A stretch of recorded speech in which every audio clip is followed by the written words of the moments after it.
This is Talkback 721-1290 or 1-800-568-5309. This is Newstalk KGVO, AM 1290 and 98.3 FM. KGVO, Missoula's news and weather station. Hey, welcome everybody. It is Tuesday, October the 15th. Welcome back to Talkback. This is hour number one.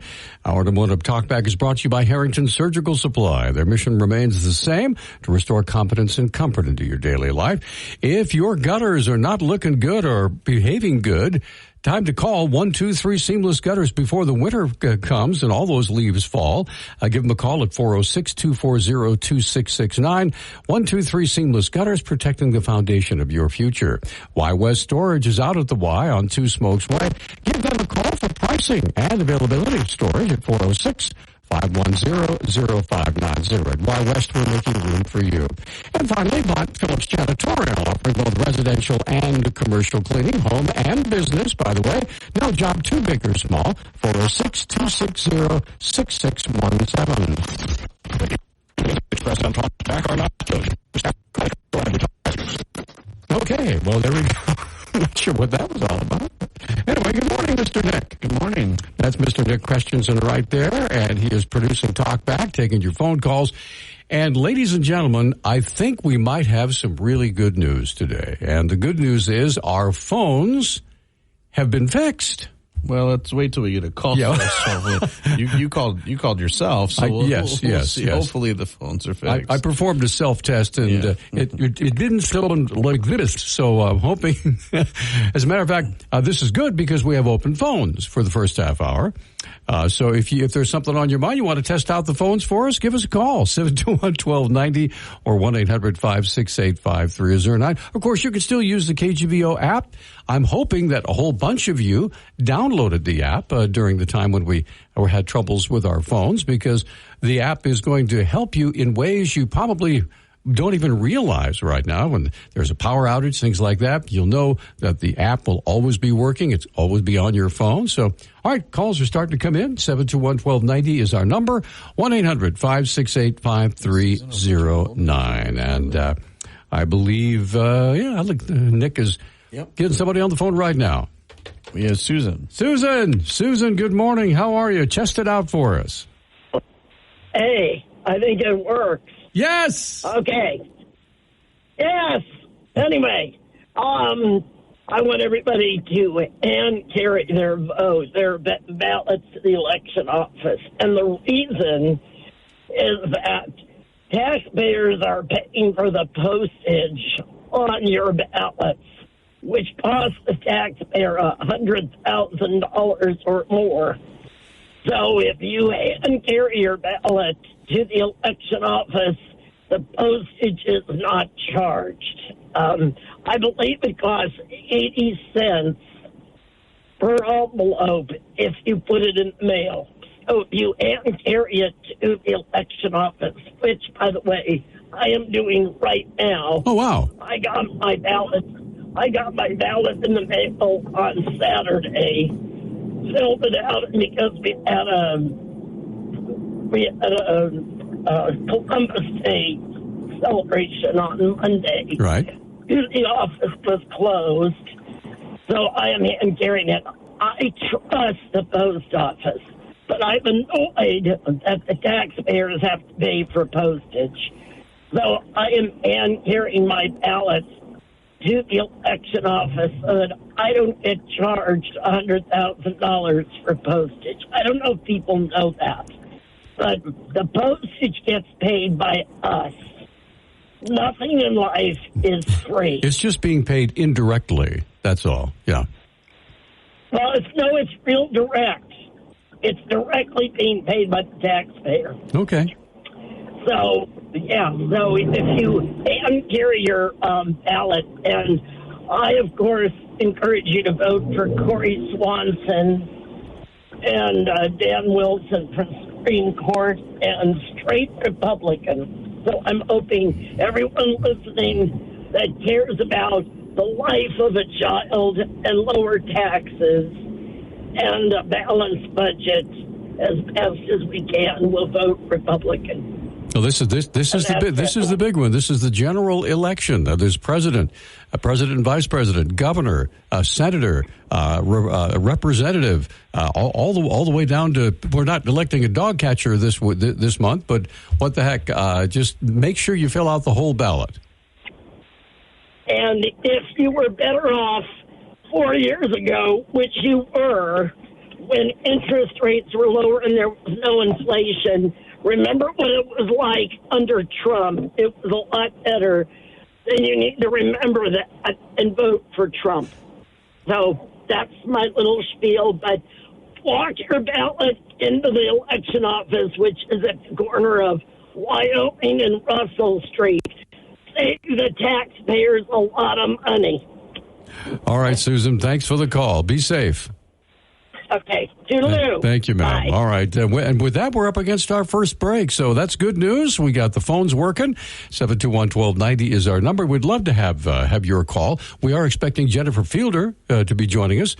She's with the Public Service Commission District 4. She's going to be, I believe, she may be in the studio. I'm not sure. But she will, at the very least, be on the phone. So we're going to come right back. We have more of Talk Back on the way right after this. Score a huge save. Dennis Bragg with your updated weather. Another beautiful fall day today before changes begin, with plenty of sun and highs into the mid-70s. A few clouds start to push in this evening with an overnight low in the upper 30s to lower 40s.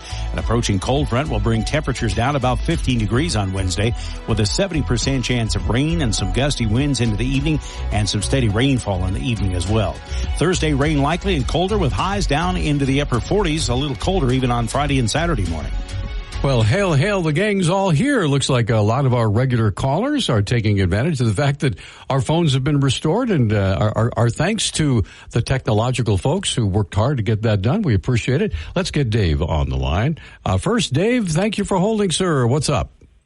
Yeah, good morning. There was a mystery that I think has been solved. Nikki Haley was ambassador to the UN, and when she quit, less than 2 years after she got the job, it was always wondering why she quit. But I think the story is out there now that she quit just before the Trump administration signed their, what I call their failure to come up with a good agreement with the Taliban. It was basically giving the Taliban whatever they want just to get out. And I think she objected to it and quit. And it's to me, it shows what Trump does as president. You know, he sucked up to North Korea, gave them what they wanted, no more exercises in South Korea, and he sucked up to Putin, gave away secrets for the Israelis to Putin just to make him happy. And, you know, he doesn't really care about secrets. Because, you know, he stored the secrets in his bathroom and refused to give them up. Well, so thank heavens you don't have to vote for him, all right? Well, he's going to be around. If he winds up in the White House, he will be the most powerful man that's ever sat in the White House. He will.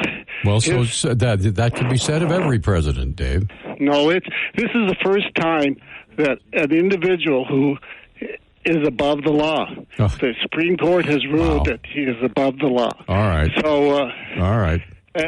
Yes, and as a House Representative and a Senate, that is both Trump party.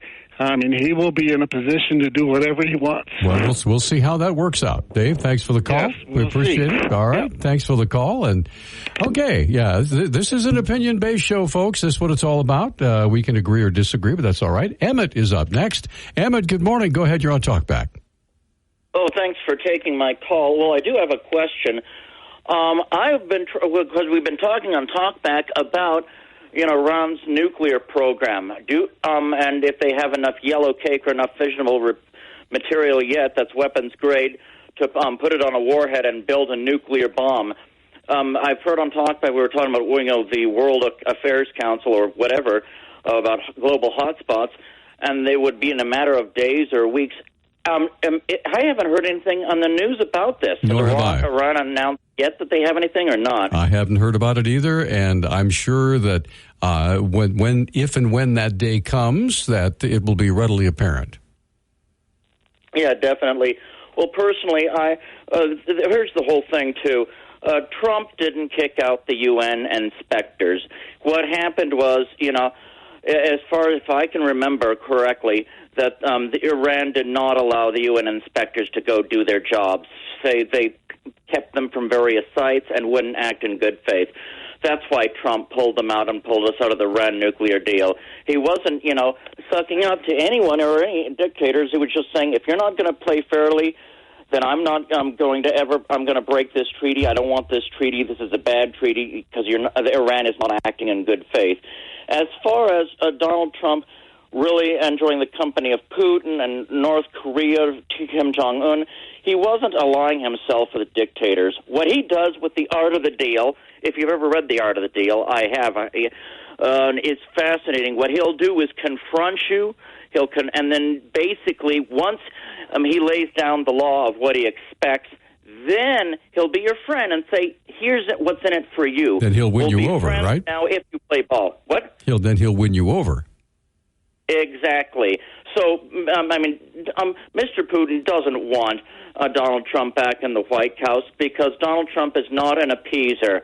If Putin did anything, you'd have fire and fury like you've never seen. Right. Even Donald Trump has said, if I were in the White House, Putin never would have invaded Ukraine. It wouldn't have happened. Emmett, our phone lines are completely full. We only have a few minutes, but thanks for sharing that. We appreciate it, okay? All right, good deal. Ed is up next. Ed, good morning. Thanks for holding. You're on Talkback. Go ahead, please. Sure enough. If CI 126 had passed, in a previous election, we'd have 4 candidates still running in the general election. The top 4 go to the general election, and what a mess that would be. The Democrats, I think, are hoping that the 2 Republicans will get on there and split the vote, and a minority Democrat would win. So there's definitely a liberal point that they're trying to make. Another thing, the advertisements don't say CI in them. They say vote for 126. Right. The advertisements on TV or the mailers don't have CI in them anywhere. I think they don't want people to realize this is changing the Constitution. Right. It's not just a legislative initiative of some sort, but it's going to change the Constitution. And they don't say CI anyplace in their advertising. All right. Okay. Ed, thanks for the update. And we're going to take a quick break. Come right back. We have Catherine, Jeff, Alan, and Brad. We'll try to get them all in before our first guest. That's Jennifer Fielder coming up at 8:30. So we'll try to get some your comments in right after this. Hey there, Diesel Daredevil. Hey, welcome back, everybody. It's Talkback, open phones for another 8 minutes or so. Catherine has been waiting. Catherine, thank you for holding. Please go ahead, ma'am. Yeah, good morning. I wanted to mention something that I had sent to you about the CTA. It's the Transparency Act.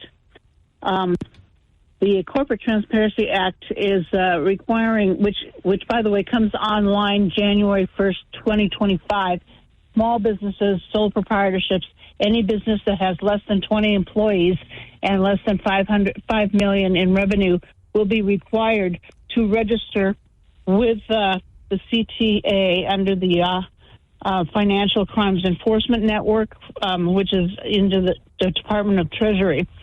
They will be required to hand over their private data, such as name, address, driver's licenses, passport, marriage certificate, and other non-business related information. They are going to be subject to a $591 per day fine and 2 years in prison, up to 2 years in prison if they do not comply. So That means anybody who has a business or a side hustle, where they make any sort of money. Now, just to put this in context, all businesses register with the state in which they work. So, you are registered as a small owner in Montana. But this is supposedly to federalize all that information. And I don't think most businesses know that that's what they have to do. I don't know if Walt has ever discussed this. That's a very good question because as you know, I have my own little one-horse business, right? It's just little old me. Right. And anyway, I'm not sure how that's going to work out. I will check with Walt and make sure. Yeah, because because it's by January 1st this coming year. Right. Trump vetoed this, but the veto was overridden. This is part of the National Defense Authorization Act of 2021. Okay. And FinCEN is the counterterrorism arm of the Treasury. So basically, as a business owner, you are being required to register with the terrorism department. I find that interesting. That is a little spooky, yeah. Yes, it is. So I don't know what's happening with this. I haven't heard anything. State attorneys general have not been weighing in on this issue, unfortunately. This is a states' right issue, and I just wanted a lot of people who own small businesses or side hustles, who are, just making a living, are going to be required to do this, and they're going to be considered felons if they don't comply. Catherine, thanks for the update. We appreciate it, ma'am. Thanks for the call. Jeff is up next. Jeff, good morning. You're on Talkback. Go ahead, sir. Hey, good morning, gents. Good morning, Montana. Real quick for Catherine, that's been discussed on your show multiple times. You've had at least one dedicated guest, and Walt has discussed it, and I think Austin has as well. So it's well known. You have to do it by the end of the year. And if you're an LLC or registered with the state in any way, you have to do it. So I think there's some limits in size, but the whole I think the whole idea was to prevent financial fraud, right? Well, supposedly, yeah. Okay. I'm against government outreach. But 2 points real quick. First of all, I want to follow, I think it was Ed on CI 126. I got a text from a Lieutenant Colonel David Aucklander, who I have no idea who he was. So I researched him, and this is to support, as part of Montanans for Election Reform, to support CI 126. Well, it turns out David Aucklander is a principal at a school in Detroit, Michigan. Wow. And why is he advocating for election reform in Montana? Further, Montanans for Election Reform, the organizations that support it, according to Ballotpedia, are 4 left-wing progressive organizations: Action Now Incorporated, Article 4, 1630 Fund, and United America PAC. So CI 126 is being funded by out-of-staters. The editorials that are showing up in the papers are by out-of-staters, and they don't have Montana's best interests at heart. Ed was right. We would have 3 Republicans and 1 Democrat, Monica Trinnell, on for the congressional seat that Ryan Zicke is running for. Who do you think would get it in that event? It would be Monica, not any of the Republicans, because they would divide the vote. All right. So vote no on 126. And then finally, real quick, if I could, I was listening to Jordan Peterson being interviewed by Piers Morgan, and about Donald Trump versus Harris. They talked about both of them and their fitness. And Jordan Peterson made 3 really good points. He said, if Donald Trump is a narcissist, do narcissists share the public eye like he's done with J.D. Vance, Vivek Ramaswamy, Elon Musk, and Tulsi Gabbard? Second point was, do tyrants have a sense of humor or follow the law?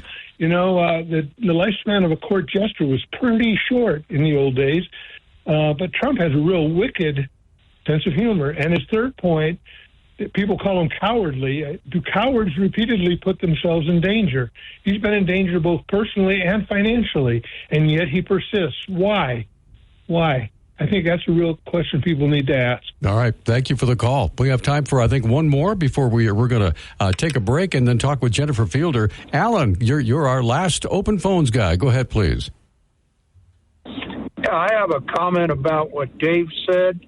Dave was saying Trump did this, Trump did that, He did not give billions of dollars in cash to Iran. He did not turn over weapons, ammunition to the Taliban when we left Afghanistan, and he didn't have 13 of our American soldiers killed. That was all done by this Biden administration. All right. Thanks for the call. We appreciate it. And we are going to take a quick break, come right back. And Jennifer Fielder, who is running for re-election for the Public Service Commission District 4, we're going to have her on.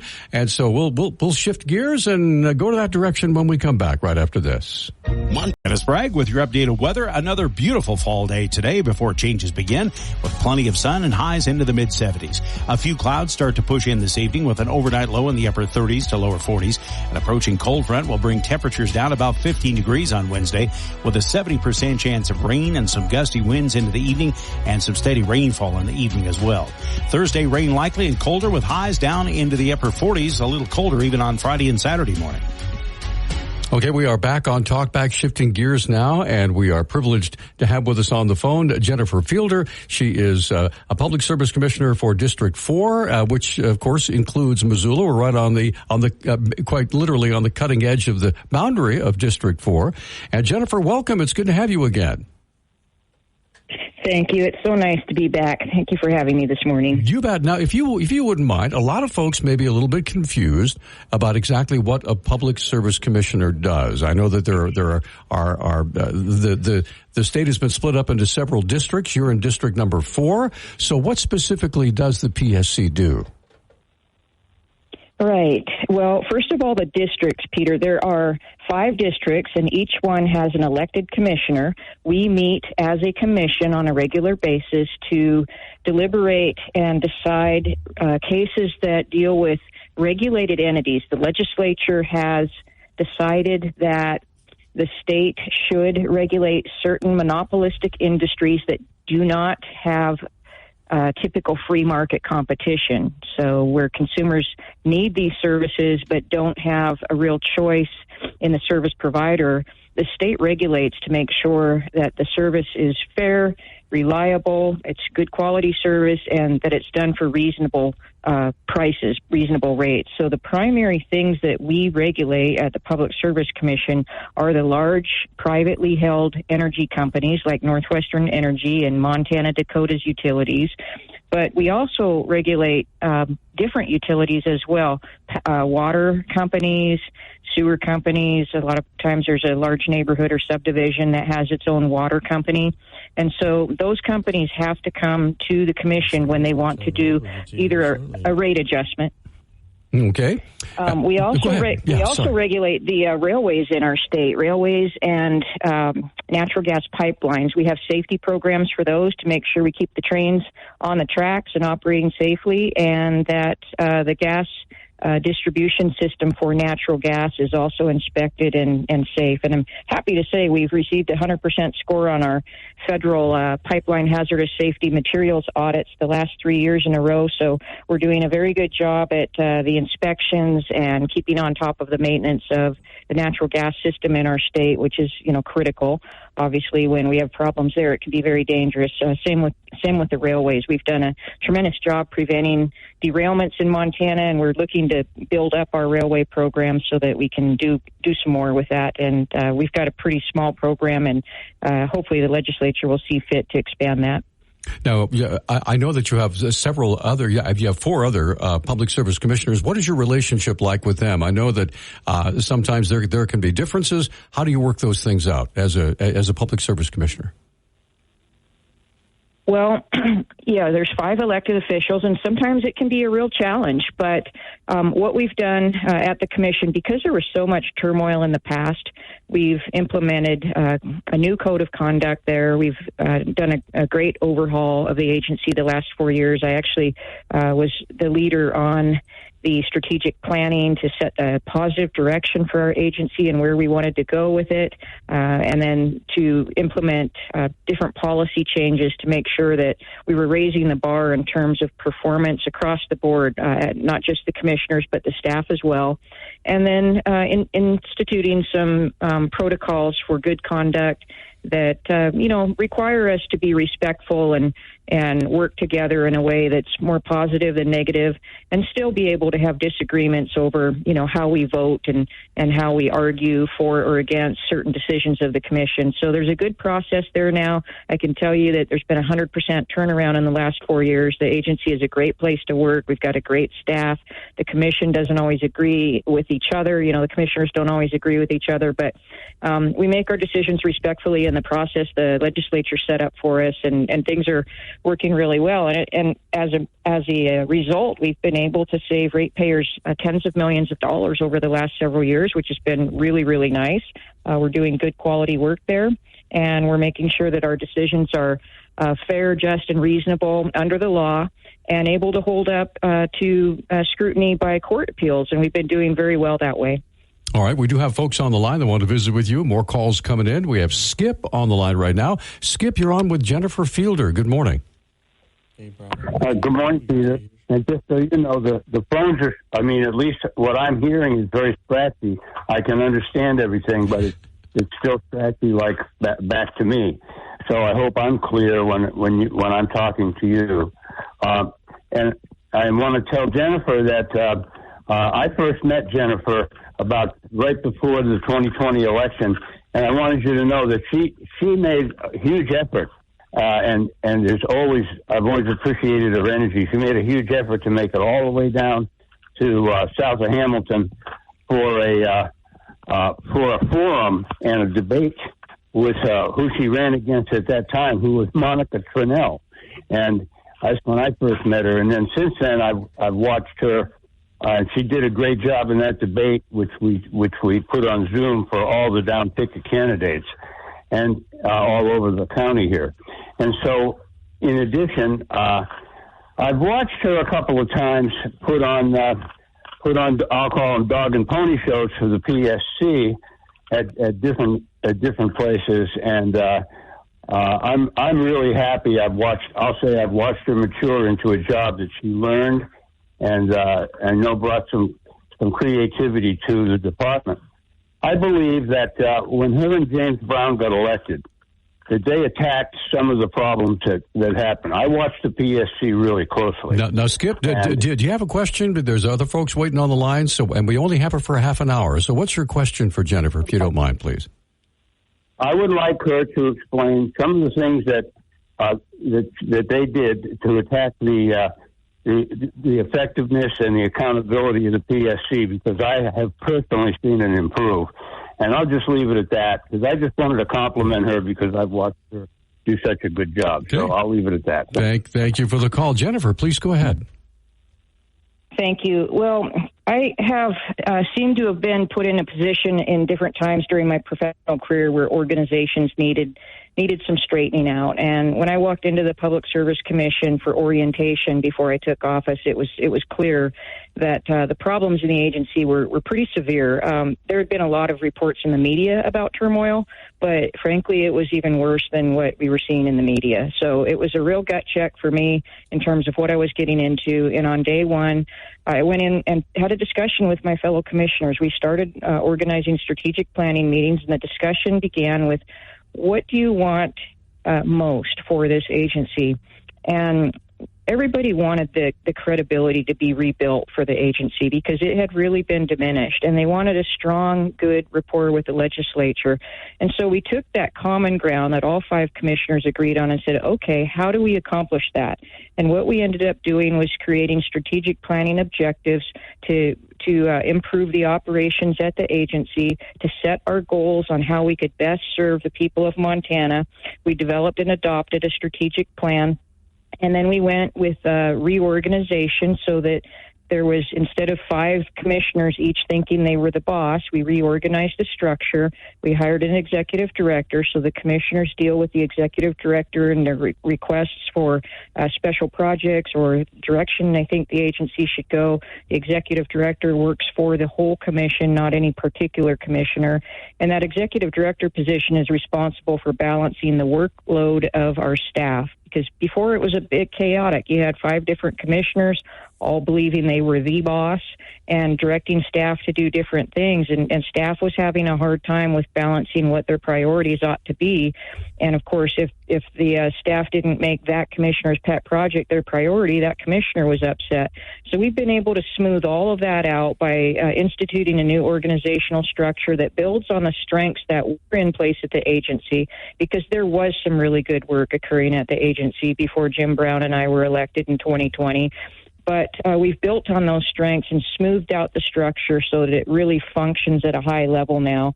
And then we went with internal policy reforms, too. And I had the big heavy lift of working with the committee as its chair to rewrite the internal policies for the organization that dealt with everything from budgeting and inventory to our code of conduct and performance management and screening and recruitment of staff. And we have good policies in place now that are really clear on what we do and how we do it. So everyone knows what the rules are and everyone can play by them. Fantastic. And there's no surprises. We are up against a break. We're going to come right back. We have Steve, Brad, and Elena all want to visit with you within the next 18 minutes or so. So we'll try to get as many calls in as we can. Jennifer Fielder, running for re-election for Public Service Commission District 4, will remain with us until 9 o'clock. We'll be right back after this.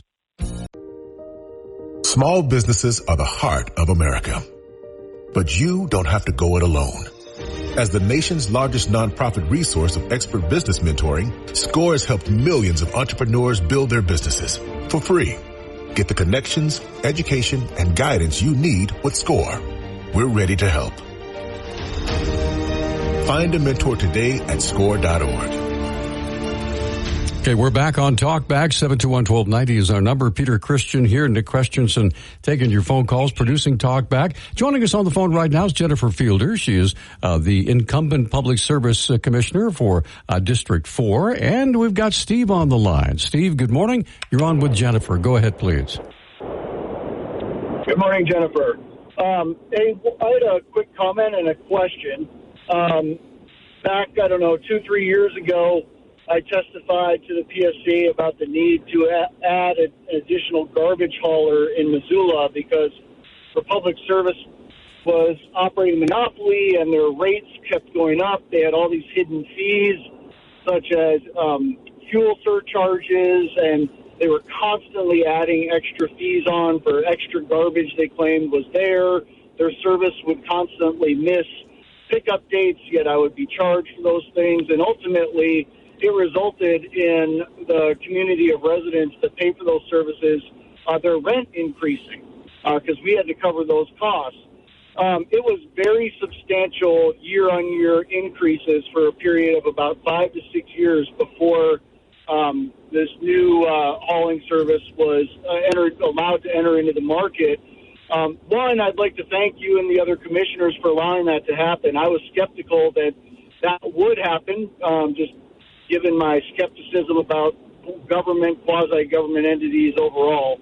But I wanted to tell you that since that entrant into the new Missoula market, we've seen a substantial decrease in our garbage costs, and therefore we have not had to pass those costs on to residents. By substantial, I mean the costs have decreased 20 to 30% per year due to the increase in competition. The customer service has gotten much better. We've had very little fees, overage fees, and most importantly, Republic Service did away with their fuel surcharge fee, which was non-negotiable and very, very substantial. So it just goes to show how, monopolistic behaviors create bad things for folks trying to make a living and get by in Montana and in Missoula proper. My question is, we are seeing the opposite right now with Missoula Water. Right now, next week, there'll be a hearing for the water services and rate increases to increase 9% per year for the next 3 years in a row. So that is a very, very substantial increase when compounded annually. And what I don't understand is, given that it is a monopoly, and on your website you all say you cover water and sewer services, Why is Missoula not being reined in by the PSC? Why is that not under your purview? Residents of our communities are suffering. Residents of Missoula who are already struggling to pay exorbitant property taxes are suffering. And now they're being hit with this 9% per year rate increase. And I want to tell you, you may think water is cheap. It is not. It is our third largest operating expense. It is very, very significant, hundreds and hundreds of dollars per month. And so I'm just wondering what you might do for the average Montanan and Missoulian who are really suffering under these rate increases that will certainly be rubber stamped by the city council next week at next week's hearing on this matter. What can the state do to step in? Thank you, ma'am. Thanks for the call, Steve. Go ahead, Jennifer. Well, yeah, thank you, Steve. I appreciate that. First of all, I will like to say that my first big case at the Public Service Commission, my first year in office, was the garbage hauler case where Republic Services wanted to maintain its monopoly in Missoula County, and another provider from Bozeman wanted to come in and operate. And I did chair that proceeding in that hearing, and exactly what Steve just said about the bad behavior of Republic Services was what we saw in the evidence brought in through the testimony and the evidence in that record. And so I believed that bringing in this other provider, Grizzly Disposal Services, would provide the benefit to Missoula County that Steve described. And I've never heard a negative comment about that yet. So I'm glad that we were able to finally do that. I know that other garbage haulers have been trying to come into the Missoula market for many years, and the commission prior to my arrival there had never allowed it. But my first year we were able to get that done, and I'm glad that people of Missoula County are enjoying the benefit of that competition, that healthy competition, and getting lower rates because of it and better service. As far as the city water, the city water system used to be privately owned, but the city took it over. So now it's in the hands of your city government. So the Public Service Commission is only allowed to regulate privately held companies. And that's because the citizens that are served by them don't have a direct voice in the leadership of those companies. So the state regulates those through the Public Service Commission. But when you have a direct voice in your government, and your government is operating a utility service, whether it be an electric co-op, that's sort of a quasi-governmental body. It's run by its members. So the members vote on the board of directors, and the board of directors oversee the operations of the company. Or whether it's a municipal city water service like you have in Missoula, your city council is responsible for that, and the people have a voice in how that's managed by who they elect to office to oversee those operations. So the citizens have recourse if they're unhappy with how the city is managing its utilities. They can make changes in the city council, or they can ask the city council to make changes in how they're operating that system. But the legislature has divided those powers so that when local government has a responsibility and authority over a municipally owned system, the power lies with the municipality. And then when it's a private company like Northwestern Energy is, the regulation lies with the Public Service Commission. All right, we are up against another break. We're going to come right back. Brad and Elena are both waiting to visit with you. We really appreciate Jennifer Fielder spending this very precious half hour with us. She's running for re-election for District 4 Public Service Commission. Back with those other phone calls when we return after this. Okay, we are back on Talkback. Our guest on the phone right now is Jennifer Fielder. She is running for re-election for Public Service Commission. Now, before we get our next caller on, I want to make sure that people have your contact information so they can get in touch with you and find out more about you. Sure. The best way to reach me for my campaign is to visit jenniferfielder.com. That's jenniferfielder.com. And if you want to call me about work, you're welcome to contact the Public Service Commission, but we do need to keep those separate. All of my contact information is at jenniferfielder.com, and I also have the agency contact information there if someone wants to reach the agency for official business. Sounds great. Well, let's get Brad on. Brad, good morning. You are on with Jennifer Fielder. Go ahead, please. Good morning, gentlemen. Hey, Jennifer, great to hear your voice on the radio. She's already answered questions that I was specifically going to ask. What you've heard from her are very concise, cogent, and well-thought responses to questions that have come up. the things I wanted to mention, just a couple of quick comments. Number one, the individual who's running as an independent is being funded by a lot of dark money out-of-state liberal groups. So anyone who's confused by the term independent, please understand that that's not happening. And the second thing is that the claims that are being made in ads that are being used against current candidates for the Public Service Commission are that they rubber stamp deals. Well, having served as the executive director with the PSC for a 9-month period in 2023, I can assure you that the decisions that are made are based on what is lawfully legal to declare as a business expense. And if the PSC did not approve legitimate rate increases, they would go to court, they would lose, and they would wind up spending more money. So Jennifer Fielder has been an outstanding champion for the people of the state of Montana and for PSC District 4, and I just commend her for all the work she's done. Thanks. All right, thanks for the call. There you go, Jennifer.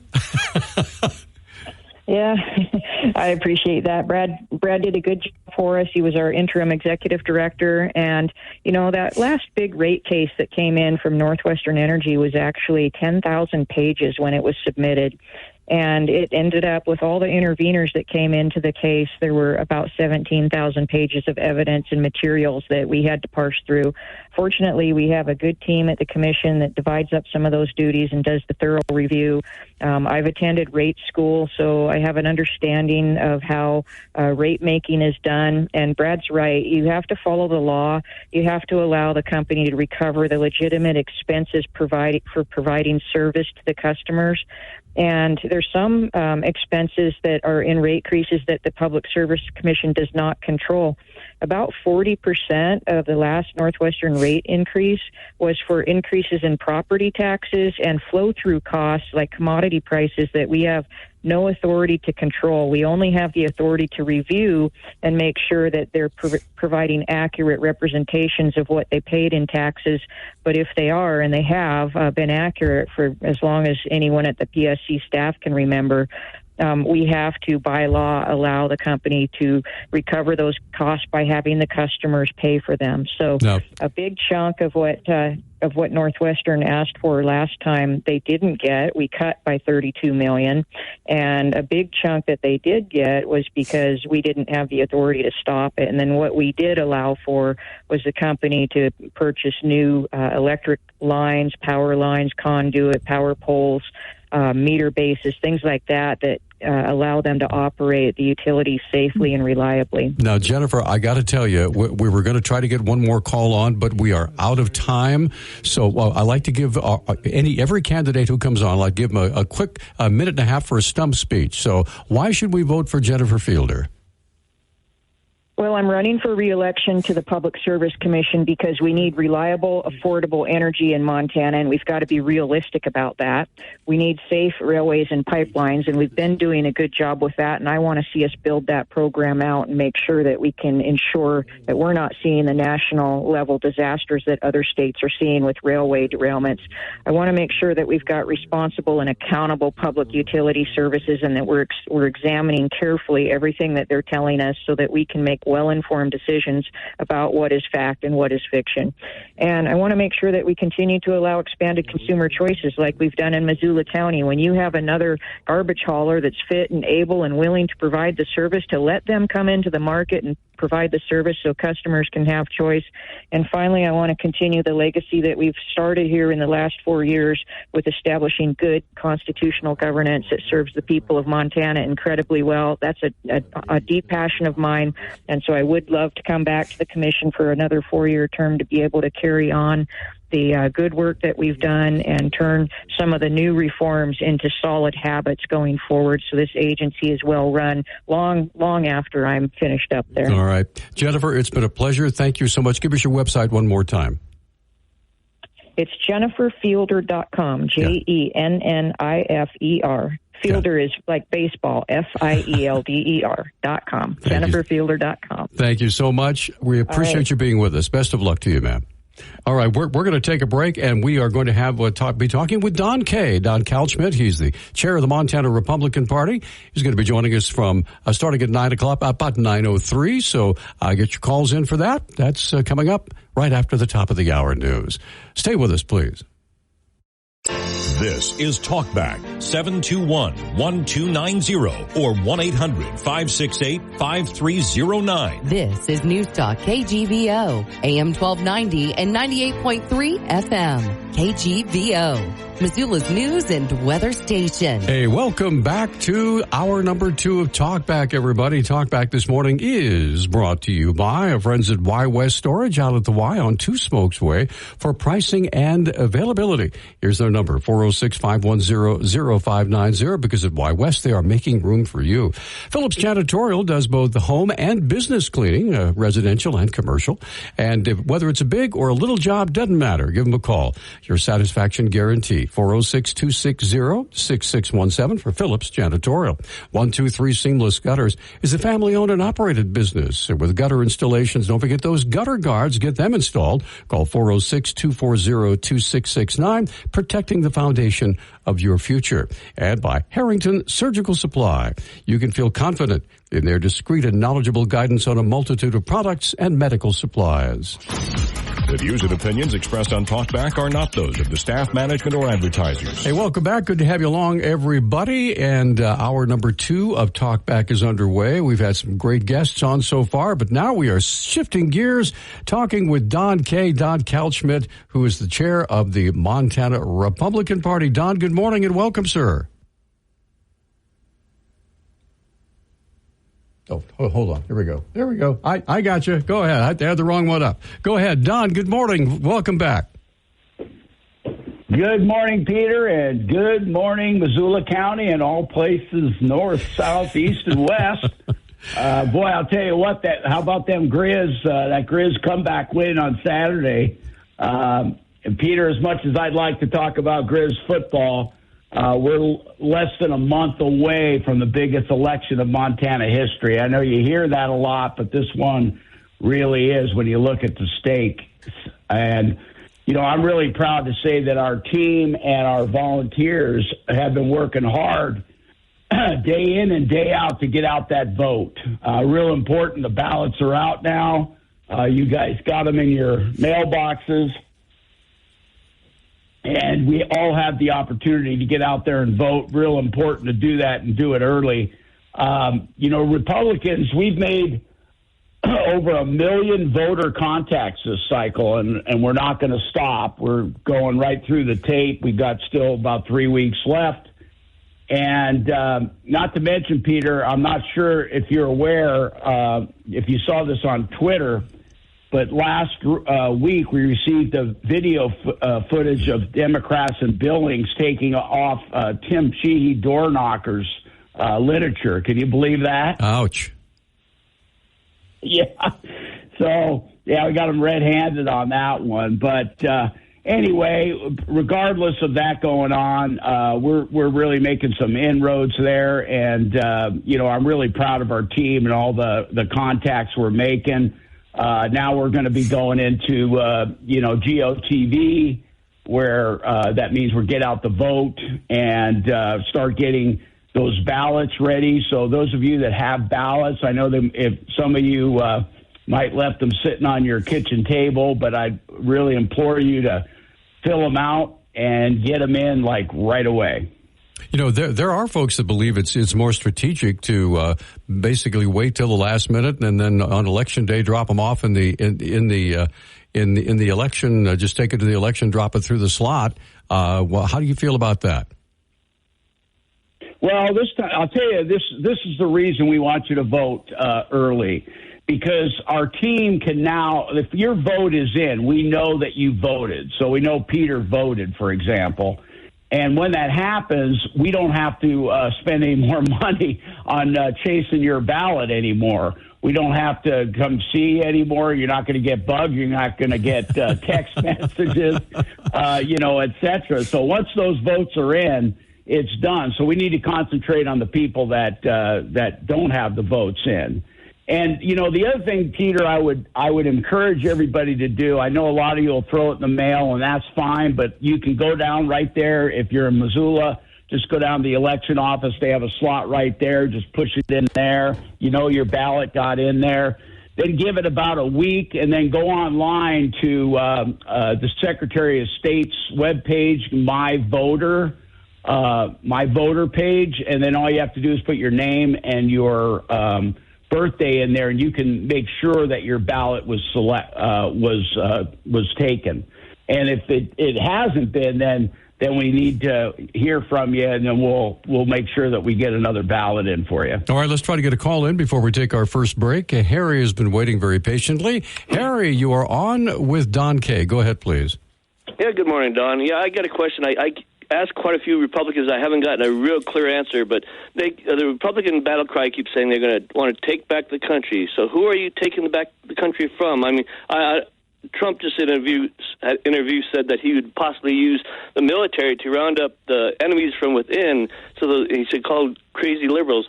Are those the people you want to take the country back? The 50% that vote for the Democrats? Who is it that you're taking the country back from?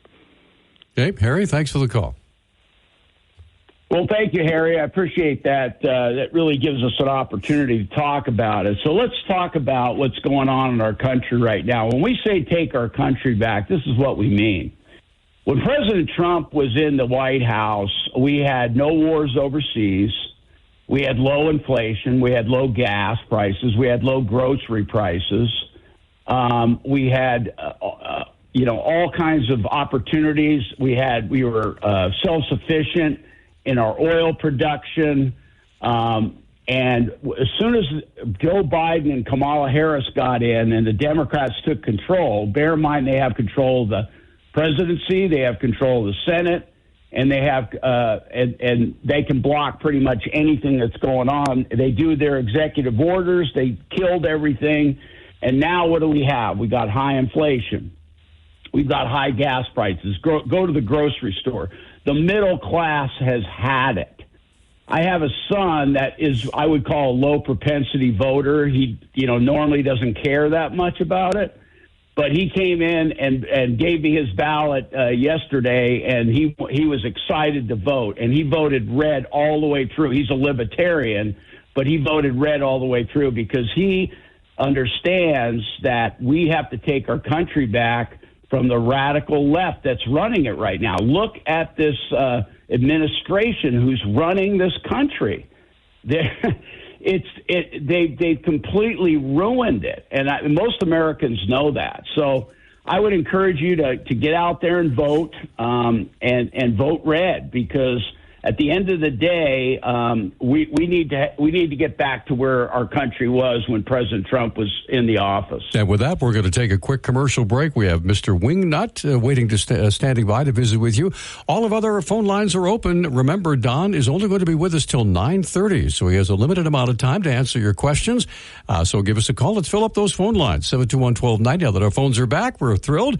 721-1290, 1-800-568-5309. Of course, you can use the KGVO app. We're coming right back after this. Dennis Bragg with your updated weather. Another beautiful fall day today before changes begin, with plenty of sun and highs into the mid-70s. A few clouds start to push in this evening with an overnight low in the upper 30s to lower 40s. An approaching cold front will bring temperatures down about 15 degrees on Wednesday, with a 70% chance of rain and some gusty winds into the evening and some steady rainfall in the evening as well. Thursday, rain likely and colder with highs down into the upper 40s, a little colder even on Friday and Saturday morning. Hey, welcome back to Talk Back. 721-1290 is our number. We're thrilled to have Don K, Don Kalschmidt, the chair of the Montana Republican Party, joining us on the phone right now, and people are lining up to talk to you. Don, so let's get Wingnut on first. Mr. Nutt, you're on with Don K. Go ahead. Well, good morning. I have a question for you. Maybe I can even help Harry out, my friend Harry. Over the last couple of weeks, I've been getting these high-dollar, fancy flyers in the mailbox, just covered with patriotic, smart, and it's so much so that when I open my mailbox, fireworks go off and it busts into a rousing chorus of Star Spangled Banner. And so I thought I'd do a little bit of research on this, and it's about Constitutional Initiative 126 and 127.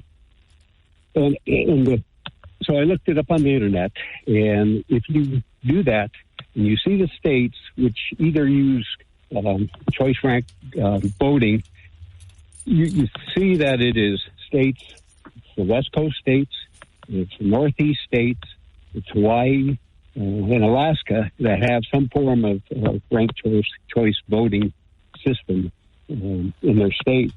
And so if you look at that, you think to yourself, do I really want my state do I want Montana to become more like California, Oregon, Washington, Hawaii, New York, Delaware, Massachusetts, Illinois? And, so that's kind of a choice that I don't think I really care for. And then I looked further into it and went to the Federalist that tells me that these organizations who are behind this are George Soros and high-dollar liberals who are actually backing this stuff. And we all know George Soros is the fellow who turned his fellow Jews into the Nazis. So, I really, to help Harry out, if, a good way to get our country, or not to get our country back, or a good way to help get our country back, is to vote against constitutional initiatives 126 and 127. That's my take on it. Okay, you have a question for Don? Yes. What do you think of that? All right. Thanks for the call. Don, please go ahead. Yeah, thank you very much. Well, all your points are correct. It's known by many names. 26. Follow the money, as you talked about it. There's dark money groups that's heavily left-leaning that gave $410 million to federal Democratic efforts to beat then President Donald Trump. It's all out-of-state money.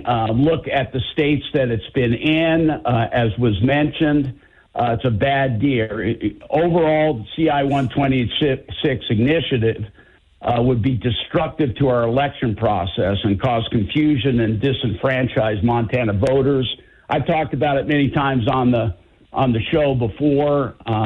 Democrats deserve to have their own primaries. We deserve to have our own primaries. We already have in Montana that you can vote in any primary you want. Democrat, Republican, Libertarian, we don't need this. It's a backdoor ranked choice, and it doesn't work. And the states that have it are trying to get rid of it. And we're not the only state that's getting money poured into from these dark money groups like Soros. Idaho's going through it as well. I think Wyoming, maybe not Wyoming, but the Dakotas, etc. There's a lot of states that they're trying to get this through. We need to vote no. Well, now, Don, I have heard, and I'm pretty sure it's true, that more money is being spent in the Montana race than per capita than any race in the country. Yeah, that's correct. In the Tester Sheehy races per capita, this is the highest it was. When Bullock and Daines went at it, that was the highest at that point. Now this has been gone crazy. And you have to ask yourself the question, Peter, if John Tester was such a great senator for us, why would he have to spend this kind of money to stay in office? It's very, very hard traditionally to beat an incumbent, but we have somebody that's completely changed. He used to, be a Montana boy, but now he's basically a Washington, D.C. boy. I can go down the list. He's a lobbyist, the highest paid guy from the lobbyist. If you watched the debate on Monday, you heard loud and clear that while Sheehy was fighting in Afghanistan, Tester was eating lobbyist steak in the swamp. Tester pretends to be a dirt farmer for Big Sandy, but as I said, he's the number one recipient of lobbyist cash. He's taken over $2 million from lobbyists. He's a fat cat. That's basically Washington, D.C. has turned time to make a change. He's the head of the VA committee, and the VA is broken. Ask any veteran. On Tester's watch, our veteran community is experiencing record levels of suicide. The illegal immigrants are taking priority over, homeless veterans. He's voted for the open wall, open border, which is another thing with this administration that I didn't mention last time. So, basically, Tester's rated, he's F-rated by the NRA. I mean, I can go on and on and on. We just can't afford any more years of John Tester. We need to elect Sheehy. Okay, we're going to come right back. We have the phone lines are filling up and only about 10 minutes left. Don's schedule is pretty tight. We have to let him go at 9:30, so we'll try to get as many calls in as we can. Dave, Emmett, Brad, and Jeff, we'll try to get them all in if we can, coming up. Montana State News Network. I'm Dennis Bragg. Mineral County authorities remain on the lookout for a man who's suspected for a shooting in the Saltese area east of Lookout Pass. Shoshone County deputies over in Idaho and other agencies have also been helping look for Willie Joe Richardson, who shot another man outside a store on Sunday evening before he was chased away by local residents. There's been another drop in Montana gas prices, although not as dramatic as compared with recent weeks. The latest survey from GasBuddy.com shows the average price dropping another 2.7 cents a gallon this past week, placing the pump price a welcome 17 cents lower than it was a year ago and a whopping 72 cents a gallon cheaper than it was at this point in Montana last October. The cheapest price in Montana right now was just $3.01 per gallon. The Montana Board of Regents at Montana University System are going to conduct a comprehensive national search to replace Wadad Cruzado, who has announced her decision to retire as president of Montana State University next year, and they're going to use a search firm to help the process. The MUS has retained Greenwood, Asher & Associates, a higher education executive search firm, to assist in the recruitment. Search Advisory Committee, chaired by Commissioner Clayton Christensen, will conduct a national recruitment to build a pool of qualified candidates. The Search Advisory Committee has been seated and is comprised of officials from across the MSU campus. Info on the first meeting and community listening sessions will be announced soon. A new report says 4 counties in Montana make the list for the worst for driving while intoxicated cases in the United States. A Florida law firm analyzed national traffic data and found that Flathead County, Bighorn County, Missoula County, and Lake County had enough DUI-involved crashes, both injury and fatalities, to make the list of the 21 worst counties for drunk driving cases. This is the Montana State News Network. For more on these stories and others around Montana, download the Montana State News app or visit montanastatenews.com. I was in the middle of the Atlantic Ocean when it happened. There was a sudden jolt and our submarine crashed on the seafloor. We were in total darkness. That's Dr. Dejana Figueroa, a marine biologist and STEM teacher, talking about a deep sea dive she'll never forget. It's funny, when I was a kid, I was afraid of the ocean, and there I was, 2 miles below the surface. But as a scientist, you prepare for that. Using our training and a little creativity, we fixed the sub and finished our experiments. The dive was just too important. Every dive gives us glimpses at things few people ever get to see. Glowing creatures, fiery undersea volcanoes. When we got back to the surface, I kissed the ground and called my mom, of course. But you know what? I wouldn't trade that dive for anything. Dr. Figueroa uses her passion for STEM to discover new things and make the world a better place. She can STEM, so can you. Check out She Can STEM for more stories and inspiration. A message. We're back on Talkback. Let's get as many calls in as we can for Don K, Don Kalschmidt, chair of the Montana Republican Party. Dave is up next. Dave, good morning. What's your question? Quickly, please. Well, first of all, I'd like to say, we all know there isn't any dark money from the Republican side coming into the state. That's obvious, huh? But my question to you is, okay, inflation's running 2.4%. How would you get food prices down? How would you get housing prices down without a recession? I would like to know how you plan to do that. And as far as gas prices, they're down. They're down, way down from last year. How would you get them down further? I mean, what would you do? Okay, thanks for the call, Dave. Don, go ahead, please. All right, real simple. So it's called energy prices. So remember when President Trump was available, I think our gas was around $2 a gallon. It's over $3 now. You put all that in a basket. This is just one little part of the inflation issue. And the Democrats, basically your administration right now, has taken all and squeezed the petroleum, and we can't, we can't harvest it like we have been in the past when Trump was in. So you got that piece.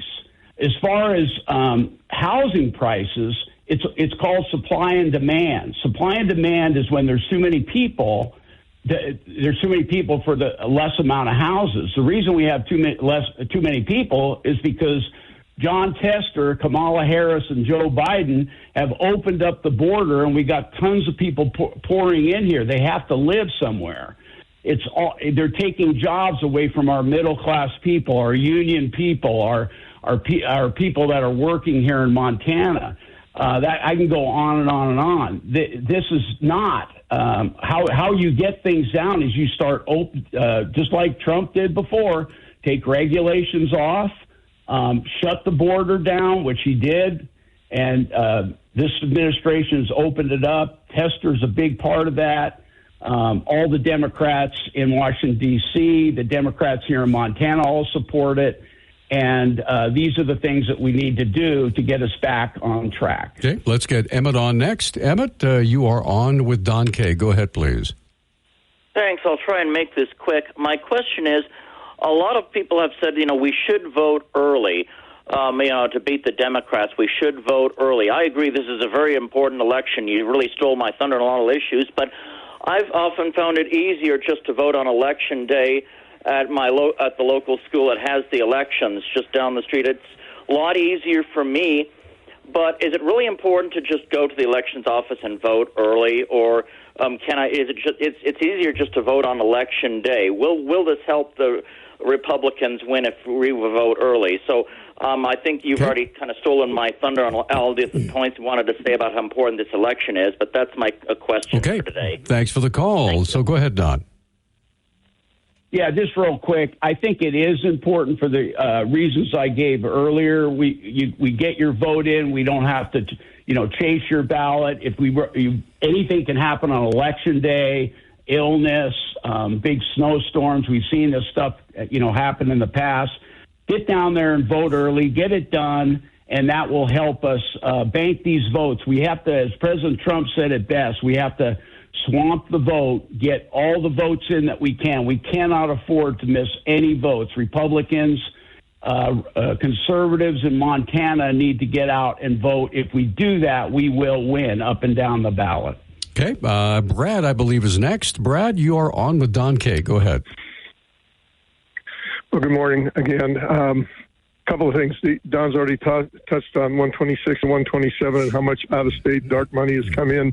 And the fact that they're talking about this being two initiatives supported by Montanans is a complete farce, and those who are backing it are deceiving folks. But I wanted Don to talk for a moment about CI 128 because given the way it's written and the fact that it takes away parental control or parental involvement from the lives of minor children, it opens up and gives more power to people who are abusers, rapists, and human traffickers. So touch for a moment, if you would, Don, on how CI 128 is going to empower, human traffickers and abusers because parents can no longer be involved in the decisions being made by their minor children who may be pregnant against their will and they may be coerced into an abortion. Thanks. All right. Thanks for the call. Okay, we have 2 minutes, Don. It's all yours.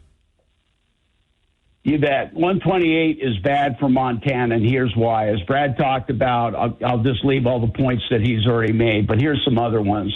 Number one, the physician is not even spelled out in the bill. It basically says that anybody can do it, and we don't want that. We already have abortion is available in Montana. We already have where you can get an abortion and what have you. We don't need this bill. As Brad talked about, it's bad for Montana parental folks.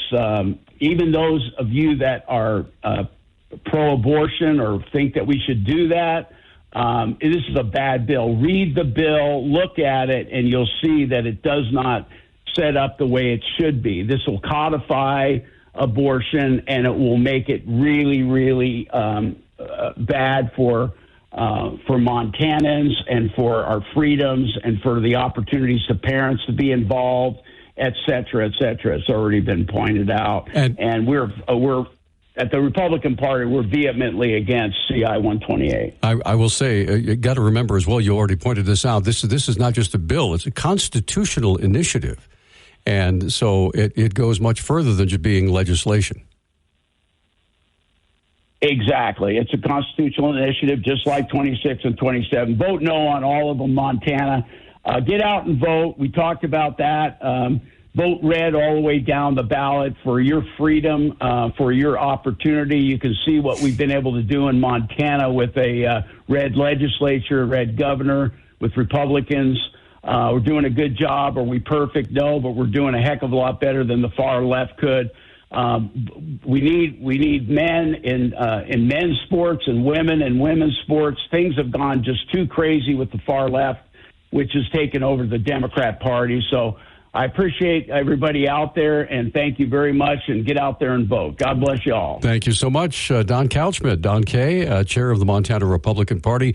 We are going to take a break, and when we come back, we are going to have open phones from 9:30 until 10, and we hope you'll join us. If there's something maybe you heard that sparked a thought or a comment, just give us a call at 721-1290. We'll put you on because it'll be open phones from right after we get back from this break. Hey, welcome back. Talk Back Open Phones right now, and we'll continue with that till 10 o'clock this morning. And looks like Jeff is still on the line. Jeff, I'm sorry you couldn't get in with Don K. What's your comment today, sir? That's all right. You guys covered it pretty much. Good morning again, Montana. And I just wanted to kind of bring home a point with an analogy. I love analogies. And I want to bring it up for ranked choice voting. In this last election, 2024 election, we would have had, in the primaries, we had on the Republican side, Ryan Zinke and Mary Todd. And on the Democrat side, you had Monica Tranel, which is whom I referred to on this program as Montana's answer to Beto O'Rourke. I mean, there's not an office she won't run for. There's not a party she won't run under. There's not a position she won't run for or take. And there's not an arrogant statement that she won't make against her opponents. But had we had ranked choice voting, there would have been three candidates for House District 1, Zinke, Todd, and Tranel. And the two Republicans would have divided the vote. So odds are, I can't predict the future because it's this hasn't happened, but the odds are that Tranel would have won simply because there was one Democrat and two Republicans. That would not have been the wish of Montana because Montana is overwhelmingly conservative. But because of ranked choice voting, it would have worked out that way. And that's the Democrats' desire, is to subvert the Montana voting process with a constitutional initiative that once in, our Supreme Court will never, ever get rid of. So vote no on CI 127, and Brad brought it up brilliantly for 128. It's not just abortion. That constitutional initiative is about parental control. It's, do we as parents have the right to dictate or watch out for our minor children to make sure they're not taken advantage of? Transgender surgery, would that fall underneath this? We don't know, and we don't want that, something we don't know and can't predict, enshrined in our Constitution. All right. Well, Jeff, thank you for the call. We appreciate it, sir. Yep. All right. All the phone lines are open now, open and free. It's good to have the phones back. We're very thankful for that. And thank you all for hanging in there with us while we had phone problems. But now they're all fixed and everything is 100% again. So, by the way, what I'm going to be doing at 10 o'clock this morning, I'll be zipping out the door and heading over to City Club. As you know, once a month, City Club has a meeting over at the Edgewater. I'm going to be the moderator for a debate, the county commissioner debate. Josh Slotnick, one of the county commissioners, every other year they run for office, 6-year terms. Josh Slotnick is going to be debating Chris Kuldice, and so I will be moderating that debate today at the Edgewater. And so looking forward to that. Of course, I know both those gentlemen, of course, have been on Talkback. Josh multiple times. Chris has also been on as well, and so that is going to be a very good debate today. Of course, again, thanks to the good folks at City Club for inviting these candidates and for the honor of having me to come and do the moderating. We appreciate it very much. Okay, that being said, let's get right back to the phones. And Dave is back. Okay, Dave, third time's the charm, sir. What's on your mind? sure. People think I'm a Democrat, but I'm not. I'm an independent. I voted for a lot of Republicans. I actually gave money to Republicans in the past, but I haven't bothered about what's happened to the Republican Party. I mean, sure, there are still independent Republican-minded people who are in governorships and that, but as far as getting into the House or Senate, right now, today, you either have to be a Democrat or a Trump zombie to be to get into the Congress, and because anyone who has any attitude about Trump has been eliminated from the party, and that really bothers me. And it's a dangerous situation. Well, I don't know. I don't know if you've been paying attention, but there are quite a few Republicans, especially in national office right now, who are criticizing the former president. Not necessarily, saying don't vote for him, but they disagree with him in many areas. So it's not exactly like the Pied Piper leading people down the garden path. Well, they try to see if they can get elected in the Senate or the House of Representatives, and it won't happen. Sure, there are people like Nikki Haley out there who disagree with Trump, but she has no chance of becoming a senator or a House of Representative. That's out. Not a chance at all. I mean, any voices that have been independent Republicans in the Senate have retired and gone on to something else. It's really a sad thing because we need lots of comments from people on both sides, agreeing and disagreeing. But to disagree with Donald Trump and want to be in the Senate is out of the question. As far as the border goes, what Joe Biden is doing right now, limiting immigration, I believe if it was brought into the court system, would be found to be illegal and thrown out. You can't do it. The laws are what they are. And if Joe Biden or Donald Trump wants to change the laws and limit people coming into the country, they have to change the laws. Sure, for a moment in time, they can do what Joe Biden is doing right now, but the court system will throw it out. All right, Dave, thank you for the call. We appreciate it. 721-1290 is our number. We're going to take a quick commercial break, come right back. Steve is waiting to comment. And by the way, it's open phones, whatever might be on your mind this morning between now and 10 o'clock. So hope you'll give us a call. Again, that's 721-1290, 1-800-568-5309. Or, of course, we always encourage you to use the KGVO app. And if you haven't downloaded it yet, do so today. We'll be right back. Hi. Small businesses are the heart of America. But you don't have to go it alone. As the nation's largest nonprofit resource of expert business mentoring, SCORE has helped millions of entrepreneurs build their businesses for free. Get the connections, education, and guidance you need with SCORE. We're ready to help. Find a mentor today at score.org.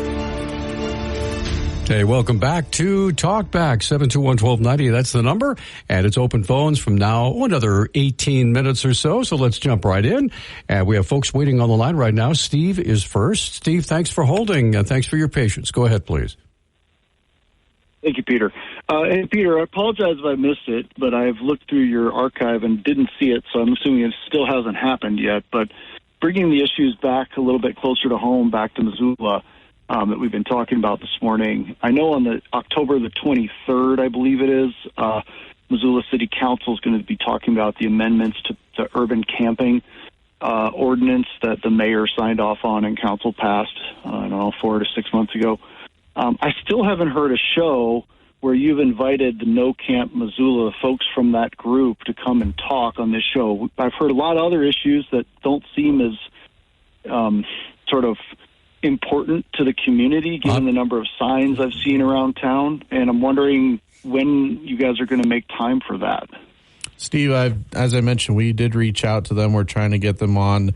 Just so you know, October is our busiest month of the year with obviously candidates from all over the state wanting to come on. So, yeah, we have reached out to them and given them some times, but we're working on it, so we can't just make it happen, right away, but we're working on it. There's all this time for open phones. I mean, this is like the third one in the last couple of days. I understand. No, that's not true.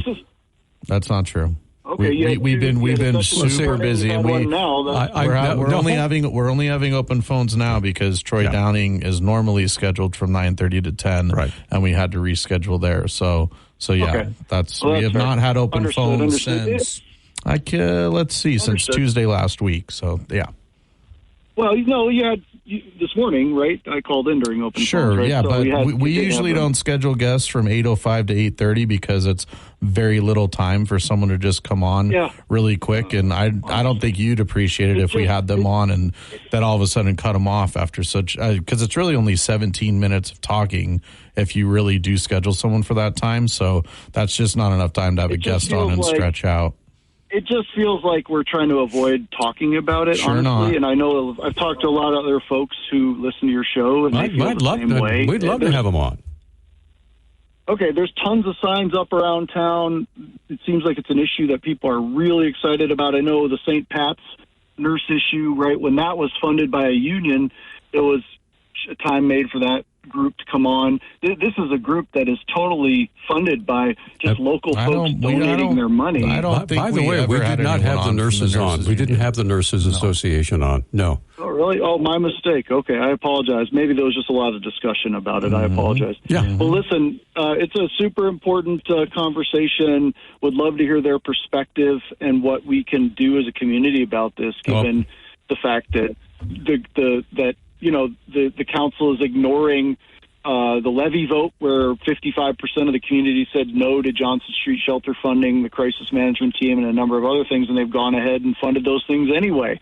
The majority of Missoulians don't want camping in our parks and open drug use in our parks, but they seem to allow that anyway. So now we have a group of concerned citizens. I'd love to hear from them actually doing something about it. I would think at a local level, you guys would be really interested in that story. We are, and we've made the effort. We've offered them time, and we'll get them on just as soon as we can. All right, thanks for the call. I sure appreciate it. You bet. Let's get Kevin up next. Kevin, good morning. You are on Talkback, sir. What's up? Oh, I just wanted, my comment was, everybody says we have to change the laws for the immigration problem we have right now, or the illegal. And if you've read the immigration, if they just follow the law, we wouldn't have a problem. One thing is when you apply for political asylum, it is not incumbent upon the United States to find out why you're applying. It is the person, if you read the law, the person applying needs to supply the information. They're not doing it. They're letting them in. They're rolling it. They're not following the current law. That's all we need to do. It just drives me nuts when people say, we got to change the law. We got to change the law. Follow the law. That's why we do these things. That sounds good to me. Thanks for the call. Appreciate it, sir. All right. I believe Harry is on next. Harry, good morning. You're on Talkback, sir. What's on your mind? Good morning again. As for following the law says they have to have a hearing. I mean, you can't just and to have a hearing, you got to have a judge and all that. So that's okay. But anyway, it's interesting you would say that, and I'm not trying to interrupt. I'm just elaborating on the fact that if there are 10 million undocumented or illegal immigrants that have rushed across the border and we don't know where they are, what they're doing, it would be difficult to have 10 million one-on-one hearings to find out if, logistically speaking, it would be a nightmare. Well, that's why that was one of the big problems is that all these people are applying for asylum, and according to law, you have to have. Like I say, they have to demonstrate it, but to demonstrate it, they got to have a hearing. So that's right. It makes it complicated. That's why it's such a big hassle. But anyway, as for the Don K showed. There's a saying don't confuse me with facts. I already have my mind made up. It keeps throwing out there about the oil. Oil. If we had more oil, we are producing more oil now than ever. I mean, but they keep. The Republicans keep saying, if we could drill more, have more oil, we are producing more oil now than ever. So I mean, You can point it out 1,000 times, but they'll just keep bringing it up. Oh, we need more oil. We need more oil. I mean, it's the old, while we were oil independent under Trump, why are we now? We are producing more oil and gas than ever. So it's a very, like I say, don't confuse me with facts. I've already got my mind made up. And as for these initiatives, I haven't heard a lot of Democrats really pushing for these initiatives either, especially the ones that for the changing the ballot. I mean, the way we do the voting, because it's weakening the parties, both sub parties. It's the party people don't like it because they like the power they have. Especially here when you have one party really in strength. But I haven't heard the Democrat Party people saying, "Well, yeah, this is a great idea," because it weakens them too as much. I mean, the idea that it's takes away the power from the party, which I think is a good idea. I think these parties have way too much power, and they dictate who's going to win and who's not. I mean, Sheehy got pushed in there over a whole bunch of other people that were just are actually probably more conservative than him, but because he's a big party guy, the party got behind him. So I mean, he's the one they want. So heck with everybody else. All these other Montana people that wanted to run, the party got the power. So. You have to also admit that the party wanted to win the election, right? Now, if somebody like a nobody like me is, I want to run for the U.S. Senate. I don't have any name recognition. I don't have any money. I could put my name in there, but I would not be able to even touch the popularity of Senator Tester, right? So the whole idea is to win the election, and that's what they're trying to do. Yeah. Yeah, but there were other fairly well-known people that were running for trying to be senator too. But the idea that there's just in Montana, if you're a Republican, it has a bigger chance of winning a Senate seat than pretty much. I mean, we are a red state. Period. I mean, that's a well-known fact. It's just a fluke that Tester got in there anyhow. It is an anomaly that Mr. Tester. Yeah, right. But you got to remember, he's been there for what 4-year terms. So right, been in there for a long time. We've gotten a lot redder since he first got in there. That's right. Too. That's right. Well, listen. But just one more thing. I just like the way that people keep throwing out George Soros, the Satan himself. Oh no, he's got the George Soros money. Oh my God, it's George Soros. Ah! Okay. So I love that. All right. Thanks for the call. We're going to come right back. We'll be back after this 1 minute timeout. Sandy is waiting, and Sandy will give you plenty of time for your call when we come back. 7 other phone lines still open for open phones from now until about 9:50, 8:50, about 7 more minutes. So we'll be right back after this quick timeout.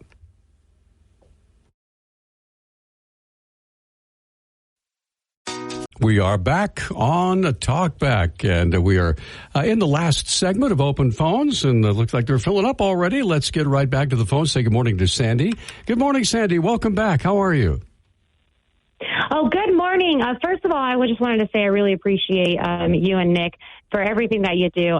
I love that we have this opportunity for the public to call in because surprisingly, not a lot of folks do come to city council meetings and share their opinions. So I get a lot of what the public wants to say from your show. So I really appreciate it because I'm listening almost all the time. I appreciate that. I did have a couple of things I wanted to go over just very quickly. I did try to defund the Johnson Street shelter. I've been trying every year for the past 5 years.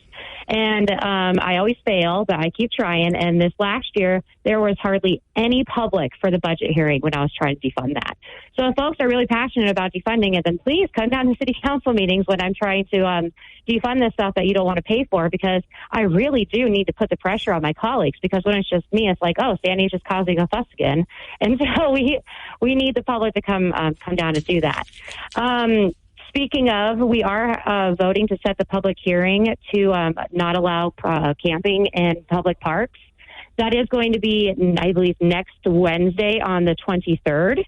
I don't know what time it's going to be at, but we're just going to be voting to set the public hearing. So if folks have an opinion on whether or not we should set the public hearing for that, please come down on that Wednesday to talk about it. if the public hearing is set, it will be on November 18th. That's when you come down to the City Council chambers at 140 West Pine Street. The meeting will start at 6 p.m., and that is when you say whether or not you want urban camping in public parks. A lot of people are against camping in public parks. I'm really happy that No Camp Missoula has been putting up all those signs to get awareness about it, but all of their efforts will be moot if nobody comes down. So we really need to put the pressure on my colleagues and myself to disallow this camping in the park. So I really need all the public's help with that. And then speaking of public hearings, next week on Monday at 6 p.m., we are having a public hearing to raise wastewater, sewer, and water rates for the next 4 years. So if folks have an opinion on that, then please come down to City Council chambers. Please voice your opinion. You can do it virtual, in person. You can email, call. I'm planning on voting no on that on the rate increase unless people convince me otherwise. But I really need people to come down and voice their opinion on the public forum. Well, all right. Well, Sandy, thank you. I also got that in the mail, and it just never ceases to amaze me. Prices nobody ever makes a concerted effort to say, how can we make this less expensive instead of more. I mean, so anyway, yeah. But thank you for your call. I know, and then it's how can we stop spending so much instead of increasing everything? So thank you. That's just my thoughts. Thank you. Thanks for the call. All right, we got to get calls in. Emmett, thanks for holding. Go ahead, please, quickly. Oh, thanks for taking my call. Well, a couple of other points.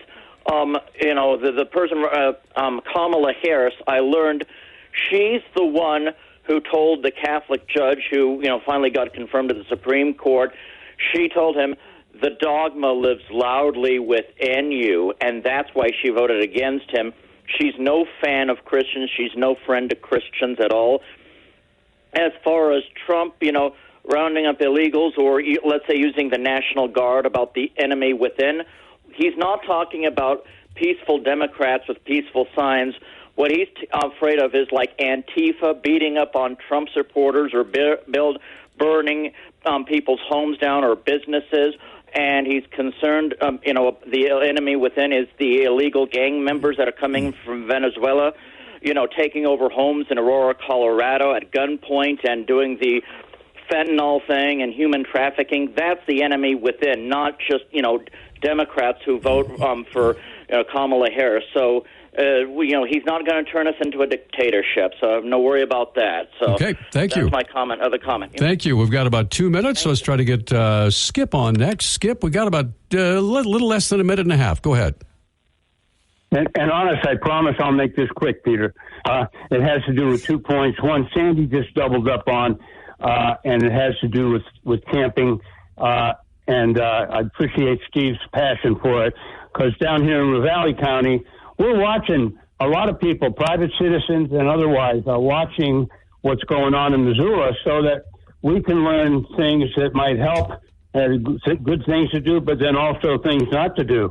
And so for the future. And in addition, when I heard Harry talking about, I'll say the election, President Trump's going to win the state of Montana. That's not a problem.